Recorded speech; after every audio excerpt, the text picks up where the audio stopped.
This is a real thrill for us today because a year ago we launched this project with the concept of a 1,000-mile-an-hour car inspiring kids, but we had a lot of pieces missing. The car, last year, we had a concept that the research said could do 1,000 miles an hour. It was technically possible. In the last year, 13 months, we've moved from could to a design that we've got a lot of evidence to say this car will do 1,000 miles an hour, and it will stay on the ground.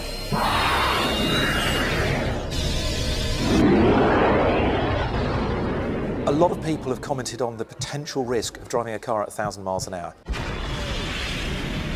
I don't look at it like that. The only thing we need to achieve is to be able to keep all four wheels on the ground all the time. Given the sort of computing power we've got available, Intel as a sponsor, we've got more computing power than the Met Office working for us right now. With that kind of technology, we can predict with incredible accuracy what is going to happen to the airflow all the way through the speed range. We'll know that the wheels are going to stay on the ground, and once we do, it'll be safe to do that. I suspect that driving this car is going to be something of an extreme experience. The sheer physical demands of actually sitting just underneath the jet intake, where it will be very, very noisy. Very small cockpit, so it's going to be very hot, and of course we're amplifying that effect by taking it to a desert. And then the sheer physical G loads of accelerating at up to 2.5 G, so 50 miles an hour per second of acceleration, will pin me heavily back into the seat. That will last for about 45 seconds. At that point, we'll be doing 1,000 miles an hour. The measured mile will take 3.7 seconds, at just over 1,000 miles an hour. And at that point, I shut down the jet and the rocket, and then the drag of the car starts to slow it down at 3G. If you can imagine driving a car at 60 miles an hour down the road and stopping dead in 1 second, that's the sort of violence of deceleration it's going to feel like. So I'm going to have my work cut out for that 100 seconds that it takes from stationary to 1,000 miles an hour back to stationary, covering 10 miles in 100 seconds, but I'm going to have to work quite hard during that ride.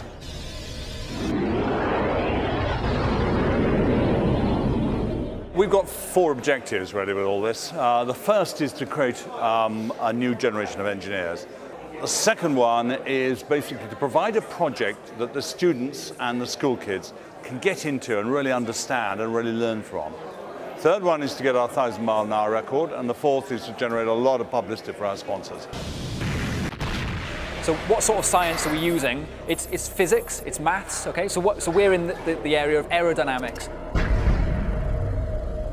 What we're trying to do is understand aerodynamics using computational modeling. So we use big computers to solve the complicated equations that describe aerodynamics.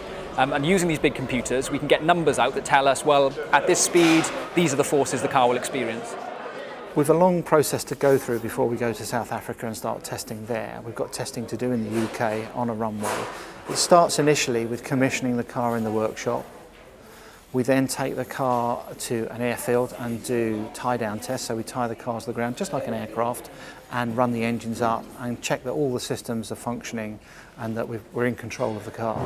Once we've established that the car's good and we're in control, it's performing how we expect, then we all decamp to the desert in South Africa, start at the speed we finished at and carry on the development. Before running this car, it is as good as it can possibly be. But there are question marks. What will the shockwaves do to the desert floor? We don't quite know the answer to that. What will be the influence of all the dust that's going to get kicked up into the flow and entrained into the flow? What's the influence of that? We don't really know the answer to that question yet. So as we go, we'll be exploring, we'll be answering some of these questions.